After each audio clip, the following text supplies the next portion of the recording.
It was a dramatic moment for America when the jury in the George Zimmerman trial finally delivered a verdict, not guilty, adding fuel to a fire of racial tensions flaring across the country. But what was it like for the jurors themselves? Tonight, one woman comes forward to tell us what happened on the other side of those closed doors. ABC's Robin Roberts sat down for an exclusive interview with a woman who felt the weight of the world on her shoulders.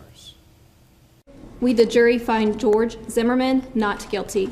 The not guilty verdict that set George Zimmerman free in the shooting death of 17-year-old Trayvon Martin rattled the nation, with many Americans questioning the jury's decision and wanting to ask the jurors a very tough question. Some people have said George Zimmerman got away with murder.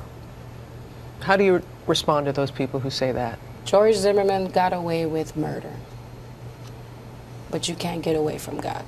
Juror B29, Maddie, came forward today in an ABC News exclusive interview. She said it wasn't an easy decision. It's hard for me to sleep. It's hard for me to eat. You haven't asked for money. You haven't asked for a book deal. You haven't asked for anything other than a forum to be able to tell your story. Yeah. I don't need money. No money in this world could pay me to forget the pain that I'm going through. Trayvon Martin will always be in my heart. But she wanted to talk about the verdict, how the jury reached it, and about what she sees as perhaps a higher justice. At the end of the day, he's going to have a lot of questions and answers he has to deal with. The law couldn't prove it. We just have to believe in the Lord that if he has to pay, he will pay. Maddie says putting her emotions aside and only considering the law was not easy. I stand by the decision because of the law. If I stand by the decision because of my heart, he would have been guilty. A 36-year-old mother of 8 who calls herself a black Hispanic was the only minority on the jury. Since the verdict and the public backlash, she says she has been ridden with guilt. I feel that I was forcibly included in Trayvon Martin's death. The shooting death of 17-year-old Trayvon Martin brought the issue of race in America back to the forefront. After Zimmerman's acquittal, outrage ignited across the country.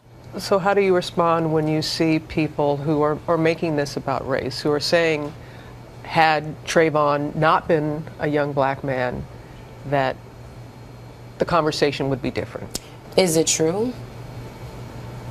That's a question to be asked. Even the president brought it up. There are very few African-American men in this country who haven't had the experience of being followed when they were shopping in a department store. That includes me. Just like Obama, I go to a lot of places and I get people to follow me sometimes. Trayvon Martin's parents' reaction to the verdict echoes the feelings of many Americans. I really didn't believe that he was not guilty. While George Zimmerman has remained silent, his parents spoke to ABC News, offering an apology to Trayvon's family. We are deeply sorry for this tragedy. But for Trayvon Martin's parents, Sabrina Fulton and Tracy Martin, the fight for justice continues as they consider a civil suit. It's not just about the Trayvon Martin case. Now it's about your kids. It's about other kids. 2 days after the verdict, another juror, B37, spoke to Anderson Cooper on CNN. I think both were responsible for the situation they had gotten themselves into. I think both of them could have walked away. There were some things that the other jurors said that you wanted to respond to. B37 used the word we. I guess because we were in the jury together, she put it all as in a group. And the way she made a lot of us sound was, we walk by color. And that's not what I do. And that was something that a lot of people from the outside thought must have been the discussion in the deliberations about race, about color, but that wasn't the case? It was not the case. In their first vote, B37 told CNN 3 jurors wanted not guilty. 1 wanted murder, second degree, and 2 wanted manslaughter. What was your first vote? My first vote was second-degree murder. How did you go from, in 9 hours, from feeling he was guilty of second-degree murder to not guilty? In between the 9 hours, it was hard. A lot of us had wanted to find something bad, something that we could connect to the law, because For myself, he's guilty because the evidence shows he's guilty. He's guilty of? Killing Trayvon Martin. But as the law was read to me, if you have no proof that he killed them intentionally, you can't say he's guilty. What was going on in your mind, your heart? I was a juror that was going to give him the hung jury. Oh, I was. I fought to the end. Do you have regrets that you didn't? Kind of. I mean, I'm the only minority, and I felt like I let a lot of people down. This polarizing case began in a gated community in Sanford, Florida. On February 26, 2012, Martin was walking back to a house where he and his father were staying. He caught the attention of the self-appointed neighborhood watch captain, George Zimmerman, who called police. This guy looks like he's up to no good or he's on drugs or something. They suggested he stay in his car. Are you following him? Yeah. Okay, we don't need you to do that. What happened next is in dispute, but there seems to be no question there was an altercation loud enough so that multiple neighbors called 911. At issue, who was the attacker? Oh my God! Someone to be shot. Yes, the person is dead, laying on the grass. Zimmerman fired one gunshot and killed Trayvon Martin. Those 911 calls were believed to be crucial pieces of evidence. Whose voice did you think it was on the 911 call? I have never really paid mind to whose voice it was, because the evidence shows that people's voices change when you're in extreme motion. During the trial, the FBI's audio expert did testify that it is impossible to tell who was screaming for help. During their 16 hours of deliberations, the consideration of a possible manslaughter verdict weighed heavily on Maddie. When you all sent that note to the judge asking for an explanation on manslaughter, what was that about? What we were trying to figure out was manslaughter.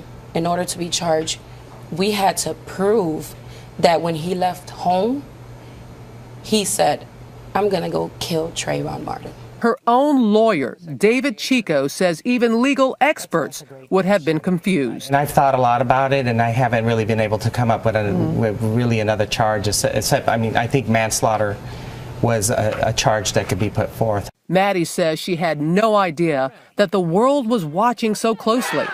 Solidarity! After the jury was released, she says she crumbled as the negative news reports about their verdict erupted. I literally fell on my knees and I broke down. My husband was holding me. I was screaming and crying.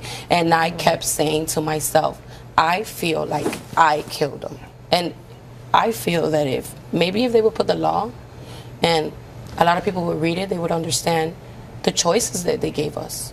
She says the choices she made, she still stands by today. Where do we go from here? My hope is that we stop walking around looking at color. That also seemed the hope of the devastated parents of Trayvon Martin, who have been giving a kind of master class in forgiveness. We continue to pray that, that we'll find peace and strength to be forgiving parents. What would you like to say to Trayvon's parents? I would like to apologize because I feel like I let him down. I didn't know how much importance I was into this case because I never looked at color. And I still don't look at color. For Nightline, Robin Roberts, New York.